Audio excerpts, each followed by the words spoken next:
What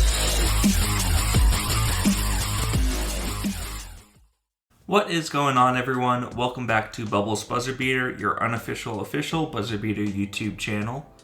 I know the last video that I did I was very excited about and wanted to show you the ideal trading heights for players, and had those charts that showed the heights for the top U21 national team and senior national teams broken down by different heights. And it was quickly brought to my attention that I did not have the metric system on there. So to help a lot of you out, I just wanted to put those up there so you guys can look at them and reference back to them, know a little bit more what you're looking at. So it's going to be the same exact charts as the last video, just with the centimeters opposed to the imperial feet and inches. So that's going to be the national team right here, and then the U21 national team right here. So feel free to pause the video and use that to reference back to, but I just wanted to provide that for all of my European viewers and viewers from everywhere else that doesn't use inches and feet for their heights. So getting to what I wanted to talk to today, I just wanted to give an update on the Utopia team, because it's been a hot second since I've given an update on them. For the main trainees that I have, as a lot of you know, I have the 3 Serbian trainees right here that I'm hoping will get to go on the U21 national team for them in the next season or two. Top 2 progressing very, very nicely. So Fudge and Donkey Teeth right here.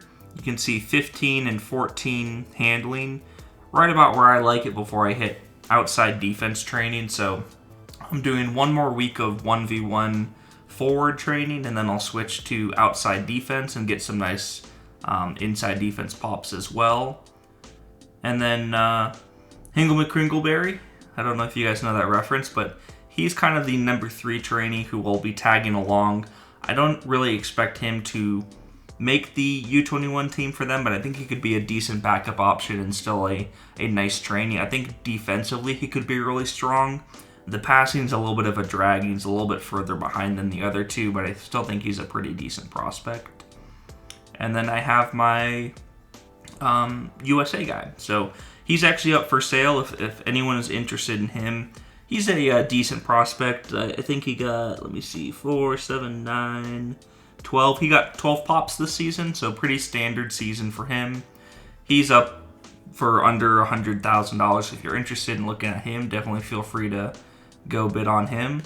But yeah, I'm pretty happy with where they're at, and as I said, I'll be hitting outside defense primarily every week, except maybe a couple next season. So they should rise up the ranks and get good defensive skills here soon. As for economy, I'm sitting right around 191,000, so just under $200,000. Probably go right above that after my 3rd relegation match. Making about 60K a week. The nice thing is that for the arena, I am up to over 10,000 seats right now. So next season, obviously, will continue expanding, but I think next season is going to be the first season where I start truly competing in my Division 4 league. Probably make playoffs, go push a little bit harder. The roster I have is not anything incredible, but I haven't been paying attention to game shape or worrying about minutes or anything. So next season is the first season I'll be looking at doing that. And then these 3 guys will probably transition into backup roles as I add more players. But I'm definitely in an area now where I'm making a decent amount of money just on a weekly basis due to my arena and just my low salary team. Other things, looking at the draft and scouting, I was lucky enough to find some decent prospects. So there is a 5.5 A+ prospect that I'm really interested in, and I'm keeping the position, height, age kind of stuff hidden just in case anyone is in my league that listens to this. But there's 2 prospects that I'd be perfectly happy getting. Obviously the 5.5 A+ would be ideal. I believe I'm drafting, let me see where I'm drafted. 1, 2, 3, I think I'm drafting 5th. Yeah, I think I'm drafting 5th overall. So I'm hoping to get one of those 2 guys and then probably just looking at selling them. As I said, I didn't invest a whole lot drafting, but I do like to dabble in it a little bit just to see if I can get anyone good. So that's going on. And then also just a shout out to the U21 Serbia national team. So the Serbia team has been playing incredibly well. I know for a lot of people, they're probably not following the tournament that much because the consolation tournament is just not something that a lot of people are invested in. But Serbia has gone undefeated this season. So you can see Serbia right there, 8-0, and then in the bracket play, they just played Slovenia and beat them in an 82-70 matchup. Good comeback in the 4th right there.